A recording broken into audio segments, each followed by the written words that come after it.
Hey, y'all. Happy Wednesday. So, picking up again, still in Psalm 91, verse 11, and we're talking about angels in this verse, which is exciting. So, I have lots of things to talk about in the next couple of days, but I want to first go with the definitions. We'll start there and then we'll kind of dig in a little bit deeper. But it says that the angels keep us in all of our ways. Amplified says accompany, preserve, and defend. So I want to define those, or accompany, defend, and preserve is what it actually says. So to accompany, of course, means to go with, so that our angels go with us. And that is not really anything new. We talk about a lot of times the guardian angels of children, that we have assigned angels. And I was reading, and I'll find the reference, but it's in the New Testament. Jesus talks about their angels, the children's angels constantly see the face of God. So it's talking about the angels that guard children. So that's a neat passage to look at. But again, I'll find the reference for that. But that we do have angels that are with us. So they are sent to accompany us, that they are companions, associates, partners, and they go with us. Now, the next one, it says to accompany, defend. And I love, everything in the Bible is specific and it is important. In the way, the order, we talk about John 10:10. It says the thief comes only in order to steal, kill, and destroy. That the order in which it has what he's come to do is important. I would think the same thing here too, in that it's important to know that they accompany, so they go with us, they defend us, and preserve us. And so that defending leading to preservation. So angels defending us. That is to drive danger or attack away from us. Also, prevent. I love that.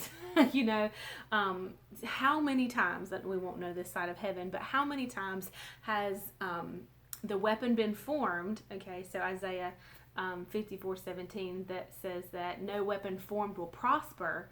But how many weapons were formed that we didn't even see? That we didn't even know were there, because of angel preventing it, angel defense. So I loved this definition of defend.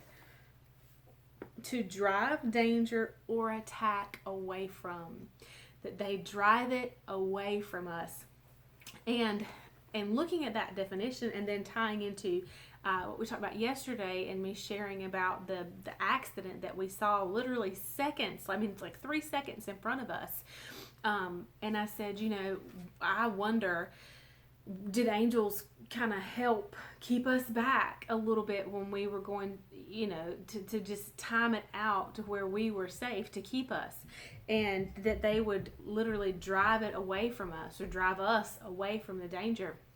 And let me tell you this is the very important part, and we're going to cover this later in the week too. But this kind of protection, this Psalm 91, that the promises that we're looking at, this is for whosoever will. This is for any person, anyone who has submitted their lives to the Lordship of Jesus Christ. If you belong to Him, then these are covenant promises, and they are yours for the taking. They are yours to stand on. They are yours to believe. They are yours to have manifest in your life. In my life. But if I leave these laying on the table, if I don't take it, it's just like food or presents. Going into Christmas time, if somebody gives me a gift and I leave it there, is that because they didn't give it to me or didn't make it available? No, it's because I left it laying on the table. It's because I didn't say, oh, this is mine. I'm going to use this. I'm going to apply this in my life. I'm going to use this to make my life easier. It's not their fault that I left it laying there. It's mine. The Word of God and His promises are a lot like that. I don't mean to trivialize them or to make them materialistic, to equate them to a present, but His promises to us are gifts. 1 Peter tells us that we have these precious promises to get us through this life. And so if these promises were valid in the Old Testament, which we know they were in the covenant that God made with Abraham, then come into the new covenant, it says now we have a better covenant with better promises. We don't have to keep the law in order to enjoy the promises. That Jesus' blood makes us worthy, makes us clean, makes us righteous, and makes these promises available to us. So if I don't know that this is mine, if that I have access to this, then it's not his fault that I am not taking this in, that I'm not renewing my mind, that I'm not building my spirit up on what he says is available to me as his child.